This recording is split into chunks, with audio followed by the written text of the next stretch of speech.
மத்தேயு 15:2 உம்முடைய சீஷர்கள் முன்னோர்களின் பாரம்பரியங்களை ஏன் மீறி நடக்கிறார்கள், கை கழுவாமல் போஜனம் பண்ணுகிறார்களே அப்படின்னு சொல்லிட்டு வேதபாரகரும் பரிசேயரும் இயேசுவின் இடத்துல வந்து சொல்கிறாங்க, குற்றம் சாட்டுறாங்க.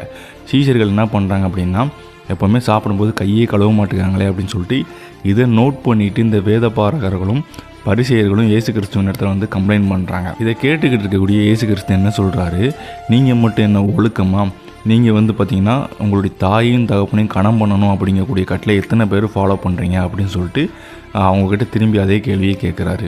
பாருங்கள், மத்தேயு 15:4 உன் தகப்பனையும் உன் தாயையும் கணம் பண்ணுவாயாக என்றும் தகப்பனையாவது தாயாவது நிந்திக்கிறவன் கொல்லப்பட வேண்டும் என்றும் தேவன் கற்பித்திருக்கிறாரே. நீங்களோ எவனாயிலும் தகப்பனையாவது தாயாவது நோக்கி உனக்கு நான் செய்யத்தக்க உதவி எது உண்டோ அதை காணிக்கையாக கொடுக்கிறேன் என்று சொல்லி உன் தகப்பனையாவது தாயையாவது கனம் பண்ணாமல் போனாலும் அவனுடைய கடமை தீர்ந்ததென்று போதித்து உங்கள் பாரம்பரியத்தினாலே தேவனுடைய கற்பனையை அவமாக்குகிறீர்கள் அப்படின்னு சொல்லிட்டு இயேசு கிறிஸ்து பரிசேயரையும் வேதபாரகரையும் பார்த்து குற்றம் சாட்டுறாரு. நீங்கள் ஒழுக்கமாக என்ன, நீங்கள் ஒழுக்கமாக இருந்துட்டு நினச்சிங்க என்னோடய சீஷர்களுக்கு குறை சொல்லுங்கள். ஸோ என் கூட இருக்கும்போது அவங்க கை கழுவிட்டு சாப்பிட்டாங்க, கை கழுவாமல் சாப்பிட்டாங்க. நான் தான் இந்த உலகத்தை படைச்சவர், நான் தான் அந்த கட்டளைகளெல்லாம் வந்து உங்களுக்கு கொடுத்தவர். நீங்கள் என்கிட்டயும் வந்து நின்று பெரிய இவனாட்டம் வந்து நியாயம் பேசுகிறீங்களே அப்படின்னு சொல்லிட்டு இயேசு கிறிஸ்து வந்து அந்த நீதிமான்களை பார்த்து சொல்கிறார். அதாவது இப்போ வேதபாரகர் மற்றும் பரிசேயரை பார்த்து சொல்கிறாரு. இன்றைக்கும் கூட அந்த வார்த்தைகளை நீங்கள் கேட்டுக்கிட்டீங்க அப்படின்னா எத்தனையோ பேர் உங்களை பார்த்து குற்றம் சாட்டலாம்.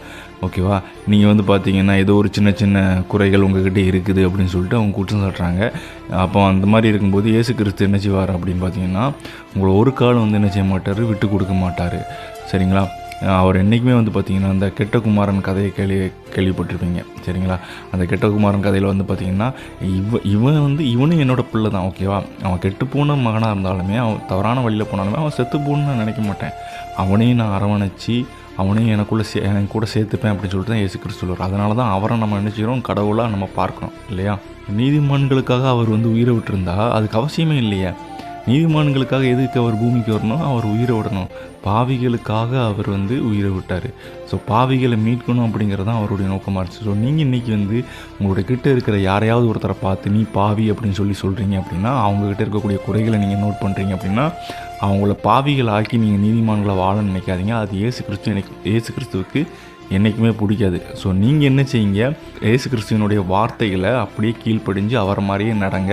யாரையும் வந்து குற்றம் சாட்டாதீங்க, யாரையுமே பாவிகள்னு சொல்லிட்டு புறந்தள்ளாதீங்க. அப்படி தள்ளினீங்க அப்படின்னா ஒரு காலமும் உங்கள் மேலே பிரியமாகவே இருக்க மாட்டார்.